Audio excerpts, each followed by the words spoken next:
Assalamualaikum warahmatullahi wabarakatuh. Alhamdulillahirabbil alamin. Wassalatu wassalamu ala asrofil anbiya'i wal mursalin Sayyidina Maulana Muhammadin wa ala alihi wa ashabihi ajmain. Amma ba'du. Yang paling pertama dan paling utama, marilah kita sama-sama memanjatkan puja dan puji syukur kita kepada Allah Subhanahu wa taala, karena berkat taufik dan hidayahnya lah kita di sini sama-sama diberi kesehatan. Salawat serta seiring salam tak lupa kita hanturkan kepada junjungan kita, Nabi besar kita, Nabi Muhammad Sallallahu Alaihi Wasallam, karena berkat beliaulah kita dibawa dari zaman zahiliyah menuju zaman terang benderang seperti saat ini. Dan tak lupa juga saya berterima kasih kepada dosen pengampu yang memegang mata kuliah Bisnis Syariah, yaitu Bapak Dr. Munadi. Terima kasih Bapak, dan terima kasih untuk teman-teman yang telah berpartisipasi dalam presentasi pada pagi hari ini. Baik, sebelum saya memulai presentasi pada pagi hari ini, izinkan saya memperkenalkan anggota kelompok saya. Yang pertama, saya sendiri selaku moderator Deninda Pradipta dan pemateri A, B, dan C. Yang kedua yaitu ada Nurul Majasi. Yang ketiga ada Zela Nurhaliza. Pengertian motivasi. Motivasi adalah proses pemberian motif atau penggerak kepada karyawan atau anggota untuk dapat bekerja sedemikian rupa sehingga tujuan organisasi secara efisien dapat tercapai. Jadi, di dalam memberikan motivasi, manajer harus mempengaruhi sikap bawahan agar mereka bersedia untuk menjalankan tugas-tugas yang selaras dengan tujuan organisasi. Faktor-faktor penting yang mempengaruhi motivasi adalah yang pertama, kebutuhan pribadi. Yang kedua, tujuan dan persepsi individu atau kelompok. Yang ketiga, cara untuk mewujudkan kebutuhan, tujuan, dan persepsi. Apabila para pekerja menyukai pekerjaan mereka, menganggap bahwa tugas mereka penuh dengan tantangan, dan mereka menyukai lingkungan kerja secara umum, maka biasanya mereka akan berusaha secara maksimal untuk melaksanakan pekerjaan mereka dengan semangat dan berdedikasi. Dalam hal ini terdapat dua motivasi, yaitu yang pertama, motivasi positif, merupakan proses untuk mempengaruhi orang lain dengan cara memberikan penambahan tingkat kepuasan tertentu, misalnya dengan memberikan porsi atau tambahan penghasilan, menciptakan kondisi kerja yang nyaman, dan lain sebagainya. Motivasi yang kedua yaitu motivasi negatif, adalah proses untuk mempengaruhi orang lain dengan cara menakut-nakuti atau mendorong seseorang untuk melakukan sesuatu secara terpaksa. Misalnya, memberikan gambaran akan diturunkan pangkatnya, dipotongkan gajinya, ataupun dipecat dari jabatannya. Dan selanjutnya yaitu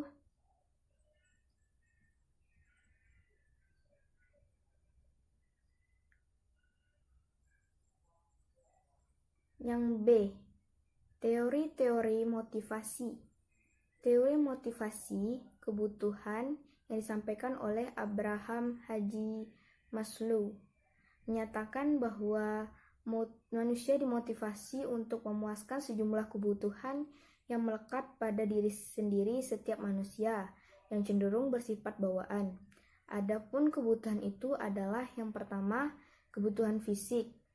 Yang kedua, kebutuhan akan keamanan atau keselamatan. Yang ketiga, kebutuhan untuk berkelompok.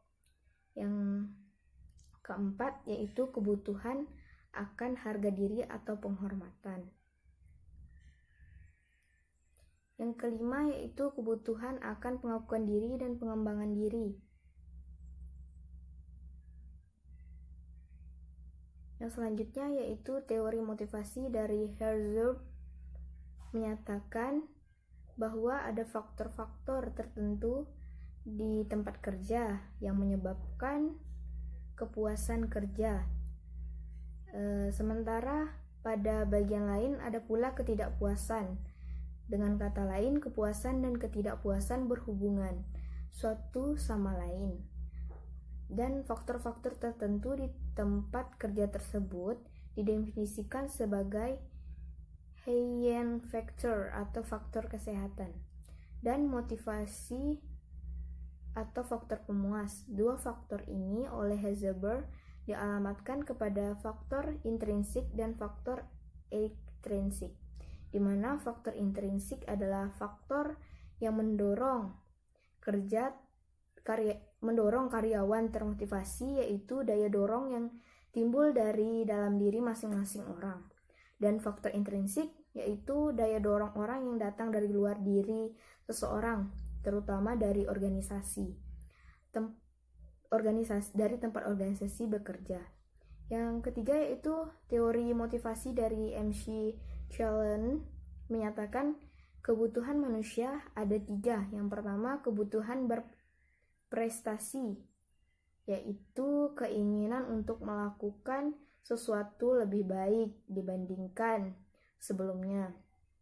Yang kedua yaitu kebutuhan untuk berkuasa, yaitu kebutuhan untuk lebih kuat, lebih berpengaruh terhadap orang lain.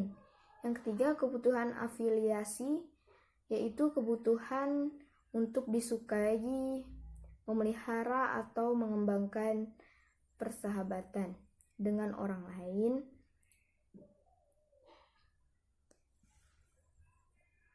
Dan selanjutnya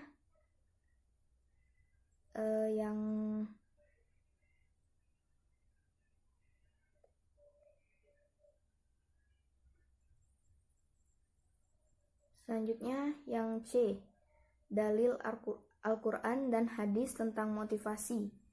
Yang pertama yaitu Quran Surat Al-Baqarah ayat 216, yang artinya diwajibkan atas kamu berperang, padahal berperang itu adalah sesuatu yang kamu benci. Boleh jadi kamu membenci sesuatu padahal ia amat baik bagimu. Dan boleh jadi pula kamu menyukai sesuatu padahal ia amat buruk bagimu. Allah mengetahui sedangkan kamu tidak mengetahui. 2. Quran Surat Al-Baqarah ayat 286, yang artinya Allah tidak membebani seseorang melainkan sesuai dengan kesanggupannya. Ia mendapatkan pahala atau kebaikan yang diusahakannya, dan ia mendapatkan siksaan atau dari kejahatan yang dia kerjakan. Atau mereka berdoa, ya Tuhan kami, janganlah Engkau hukum kami jika kami lupa atau kami tersalah. Ya Tuhan kami, janganlah Engkau bebankan kepada kami beban yang berat sebagaimana Engkau bebankan orang-orang sebelum kami, ya Tuhan kami, janganlah Engkau pikulkan kepada kami apa yang tak sanggup kami memikulnya. Maaflah kami dan ampunilah kami dan rahmatilah kami.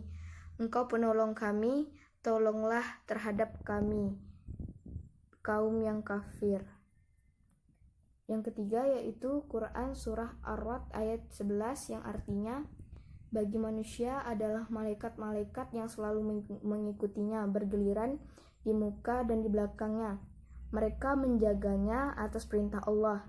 Sesungguhnya Allah tidak mengubah keadaan suatu kaum sehingga mereka mengubah keadaan yang ada pada diri mereka sendiri. Dan apabila Allah menghendaki